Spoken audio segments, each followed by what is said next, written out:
Assalamualaikum warahmatullahi wabarakatuh. Berjumpa lagi dengan saya di Prediksi Fisika. Video kali ini adalah video lanjutan dari bagian yang pertama, yaitu mengenai persiapan penilaian akhir tahun mapel fisika untuk kelas 10 SMA. Untuk part yang kedua ini atau yang bagian kedua ini kita akan membahas tentang materi yang usaha dan energi. Seperti biasa nanti kita bahas 5 soal berkaitan dengan usaha dan energi. Oke, jangan lupa klik like, subscribe, dan share ke teman-teman supaya teman-teman juga bisa belajar bareng kita di prediksi fisika. Oke, kita lanjut langsung aja ke soalnya. Nah, untuk soal nomor 1, di sini disajikan sebuah balok. Jadi di sebuah balok ini dikenai 3 gaya.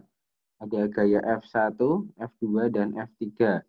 Terus balok ini kita geser sampai digeser sejauh 3 meter. Gitu. Nah, sebuah balok dipindahkan dengan usaha yaitu 150 Joule. Jadi di sini sudah diketahui nilai usahanya 150 Joule, maka berapa nilai F3-nya yang bekerja pada balok tersebut.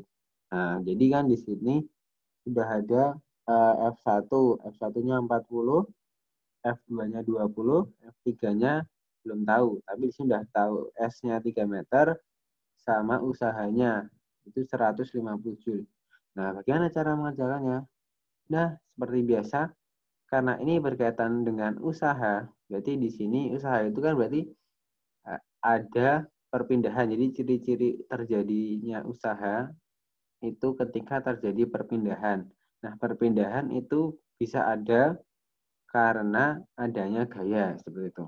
Nah, makanya nanti di sini jadi W sama dengan sigma F atau resultan gaya, ya, resultan gaya dikalikan S-nya ya, atau jarak atau perpindahannya. Terus kita jabarkan. Nah, di sini kan ada namanya resultan F-nya atau resultan gayanya. Nah, di sini karena gaya itu vektor ya, maka punya arah. Nah, arahnya gimana maksudnya? Jadi nanti di sini yang ke kanan itu positif ya, berarti yang 40 ini ke kanan itu positif, 20 ini juga positif karena ke kanan, terus yang F3 ini negatif. Makanya saya tulis F1 positif, F2 positif, terus negatif F3, baru dikalikan sama jaraknya atau perpindahannya. Terus baru kita masukkan aja angka-angkanya. W-nya 150, F1-nya 40, F2 20, min F3, terus dikali S-nya 3. Udah tinggal kita hitung saja ya. Ini 40 tambah 20 kan nanti 60 kan ya. Terus jadinya 60 min F3 dikali 3. Terus ini 3 dikalikan dalam apa? Dalam kurung ini kan ya. 3 kali 60 180. Terus 3 dikali min F3 jadi 3F3. Udah. Terus ini 3F3 pindah ruas, 150 juga pindah ruas. Maka jadi 3F3 sama dengan 180 min 150. Maka tinggal 3F3 sama dengan 30. Nah, jadi tinggal F3-nya tinggal 30 dibagi 3, yaitu 10 Newton. Seperti itu ya. Mudah lah ya. Gampang. Insya Allah. Terus selanjutnya, tipe soal yang nomor 2, yaitu nomor 2 ini soalnya sama tentang usaha, tapi di sini disajikan dalam bentuk grafik. Nah, di sini adalah grafik hubungan antara gaya F dengan jarak atau perpindahan yang S. Di situ kan ada sebuah benda bergerak akibat diberi sebuah gaya. Berapa usaha yang dilakukan benda dari titik A ke C. Jadi ini kan grafiknya ini ya, jadi dari titik A, terus ke B, terus ke titik C. Nah, itu usahanya berapa. Nah, bagaimana cara mencarinya? Cara mencarinya itu gampang sekali sebenarnya, adik. Itu dengan cara apa? Adik-adik ini tinggal arsir aja. Jadi cara mencari usaha ketika disajikan grafik ini, Cara mencari usahanya dengan cara apa? Tinggal adik-adik mencari luasan di bawah kurva. Jadi ini garisnya nih lah ya, ini garisnya. Nanti tinggal diarsir ke bawah. Jadi arsir ke bawah sini. Nah, maka nanti membentuk bangunan luasan ya. Nah, nanti itu tinggal dihitung aja luasannya. Misal nih yang pertama, ini saya hitung dulu yang A sampai B. Ini kalau kita arsir ke bawah, luas di bawah grafiknya ini, maka kan ini grafiknya menjadi berbentuk apa? Persegi atau persegi panjang ya maksudnya ini ya. Ini maksudnya adalah persegi panjang atau segi 4 gitu ya. Luas persegi panjang AB gitu ya. Nah, itu udah tinggal pakai usahanya langsung pakai luas persegi panjangnya aja, tinggal panjang kali lebar ya 6 ini misalnya ini panjangnya ini kan 6 ya 6, selebarnya ke atas misalnya 5, jadi tinggal 6 dikali 5 itu ketemu 30 Joule ya. Jadi nggak perlu mencari F-nya berapa, misal F-nya susah membacanya atau S-nya juga bingung, langsung aja pakai tadi luasan di bawah kurva. Jadi WAB ini luasan dari persegi. Terus sama halnya untuk yang WBC yang ini, kita pakai luasan di bawah kurva. Maka tinggal kita arsir di sini kan ya. Oh, berarti apa? Udah jelas. Berarti di sini terbentuk bentuknya menjadi trapesium. Nah, ini ya. Berarti di sini nanti untuk mencari usaha pada BC ya, pada grafik BC, tinggal dicari pakai luasan trapesium. Luasan trapesium itu apa? Yaitu jumlah sisi sejajar dikalikan tingginya dibagi 2. Jumlah sisi sejajar kan yang ini kan ya, yang sini ini sisi sejajarnya, yang sini 1 sama sini 2. Nah, udah tinggal kita isikan aja angka-angkanya. Jumlah sisi sejajar kan ya, berarti ini kan ya. Sini kan nanti 5, ya kan? Nah, sini kan 5. Terus yang sini 8 ya. Jadi tinggal 5 tambah 8. Terus dikali sama tingginya. Kan tingginya dari sini. Atau dicari selisih antara 6 sampai 10. Kan 4 kan ya. Terus dibagi 2. Tinggal 5 tambah 8, 13. Terus ini 4 dibagi 2 kan 2. Terus 13 dikali 2. Terus ketemu 26 Joule. Nah, karena yang ditanyakan itu dari titik A sampai titik C, makanya nanti tinggal dijumlahkan saja. Jadi WAC sama dengan WAB ditambah WBC sama dengan 30 ditambah 26. Jadi ketemunya 56 Joule. Seperti itu ya. Jadi kalau ada yang menemui soal dalam bentuk grafik bisa. Terus soal nomor 3. Sebuah mobil 800 kg bergerak dengan kecepatan 36 km per jam. Beberapa saat kemudian mobil dipercepat 2 meter per sekon, angkat 2 meter sekon pangkat min 2 selama 10 detik. Selama dipercepat tersebut, mobil melakukan usaha sebesar. Nah, ini di sini adik-adik disuruh mencari usaha gitu ya. Nah, terus adik-adik kalau kan kebanyakan pahamnya mungkin usaha itu F kali S gitu ya. Tapi nggak semata-mata usaha itu cuma F kali S. Tapi bisa juga Pak, usaha itu bisa diartikan adalah perubahan energi gitu loh. Jadi di sini walaupun di sini nggak ada F, nggak ada S, tapi nanti bisa kita hitung usahanya dengan cara melihat perubahan energinya. Sebelum itu di sini kecepatannya masih dalam satuan kilometer per jam. Jadi kita ubah dulu ke meter per sekon. Pasti bisa ya cara mengubahnya. Jadi di sini kan panelnya ya tinggal 36 km per jam kita jadikan ke meter per sekon. Jadi tinggal kilometer ke meter kan 1000. 1 jam itu 3600, tinggal dikalikan aja. Maka ketemunya 10 meter per sekon. Jadi gitu ya cara mengkonversi dari kilometer per jam menjadi meter per sekon. Nah, terus di sini mobil itu dipercepat dengan kecepatan 2 selama 10 detik. Nah, di sini tadi saya anggap V0. Jadi karena tadi ada yang dipercepat, berarti nanti ada kecepatan akhirnya. Atau saya beri nama PT di sini. Maka langsung aja. PT sama dengan V0 plus AT. Ini ya pakai yang rumus GLBB-nya itu. Udah, PT sama dengan V0 plus AT. Nah, udah V0-nya udah tahu 10, A-nya udah tahu 2, P-nya 10 udah. 10 tambah 20. Berarti jadi 30 meter per sekon. Jadi di sini ya, kalau ada diperhatikan bahwa V0 10, VT 30 gitu. Jadi terjadi perubahan kecepatan gitu. Nah, apa sih dari kecepatan berarti apa kira-kira yang bisa kita amati, yaitu energi kinetik. Nah, makanya untuk mencari usaha tadi bisa menggunakan namanya perubahan energi kinetik gitu loh. Jadi jangan semata-mata karena nggak ada F, nggak ada S, terus nggak bisa dicari. Tetap bisa, masih bisa. Pakai perubahan energi kinetik. Udah, tinggal perubahan energi kinetik sama dengan ini ya. Tinggal kita masukkan. Ini setengah MVT kuadrat. Kan ini ya. VT yang akhir dulu. Dikurangi setengah M V0 kuadrat. Jadi ini yang energi kinetik yang akhiran ya. Terus ini energi kinetik yang awal. Udah. Bedanya kan di sini kalau ada diperhatikan ya, ini di sini VT kuadrat tapi di sini yang V0 kuadrat. Ini yang akhir, yang ini yang awal. Terus tinggal kita masukkan aja angka-angkanya. Ya kan? Berarti ini nanti jadi setengah M. Nah, ini karena setengah M sama atau kita keluarkan, terus di dalam kurung tinggal VT kuadrat min V0 kuadrat. Udah, tinggal kita masukkan setengah kali masanya kan mobil 800. Terus VT kecepatan akhirnya tadi 30, kecepatan awalnya 10. Tapi jangan lupa dikuadratkan. Udah, langsung ketemu.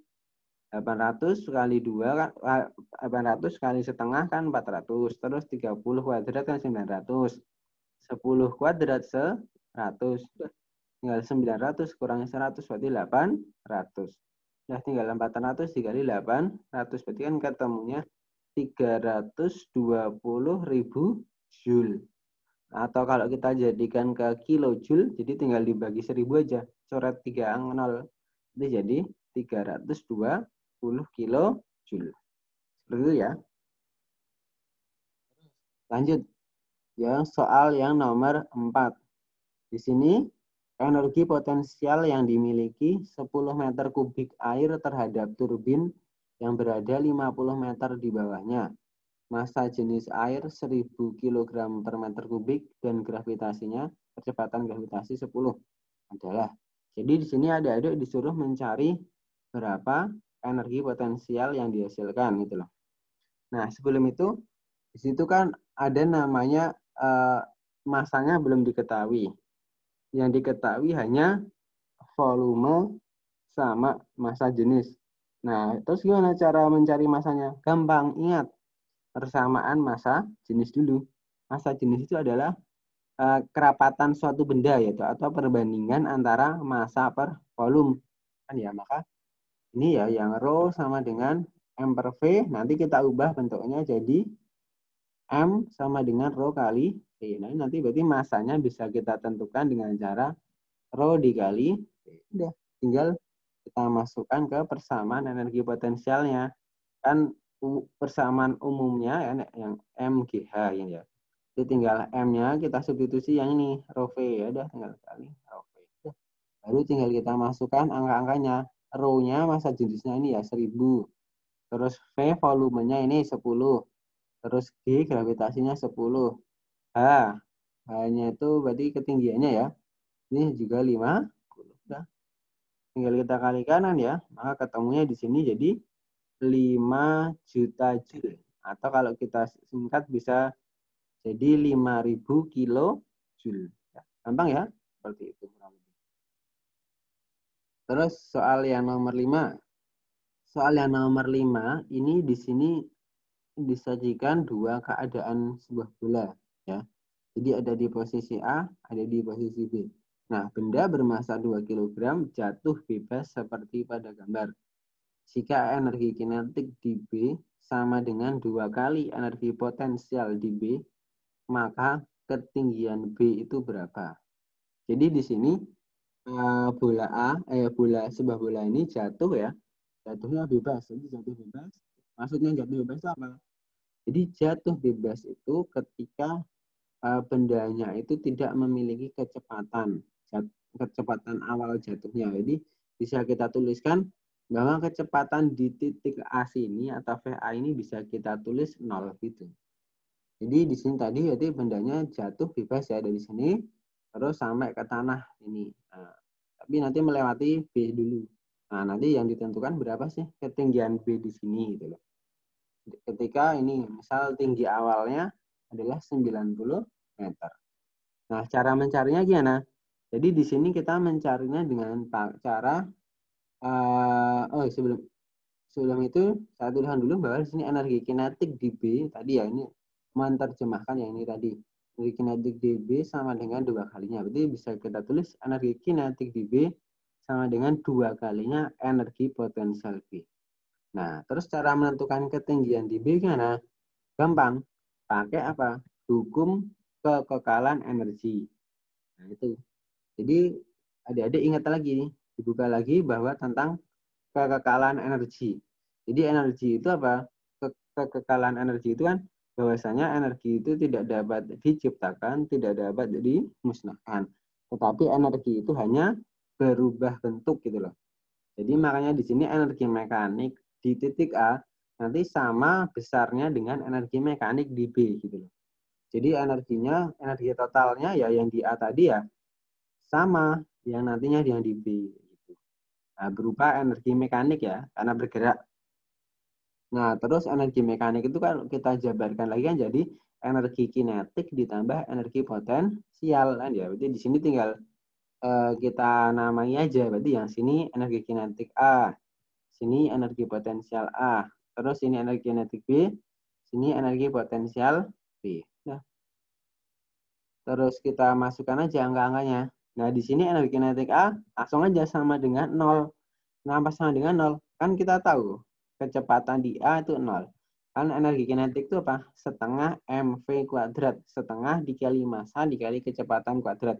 Nah, sedangkan kecepatan di A kan 0 ya. Berarti otomatis energi kinetik di A itu adalah bernilai 0. Ya, terus kalau di yang energi potensial A jadi tinggal M, G, H, A gitu. Terus yang EKB tadi, kita ingat yang ini tadi bahwa nilainya adalah 2E. Ini 2 EPB ya. Yang namanya 2 EPB. Nah, 2 atau 2 energi potensial B-nya gitu. Terus ditambah tadi ya yang energi potensial B-nya.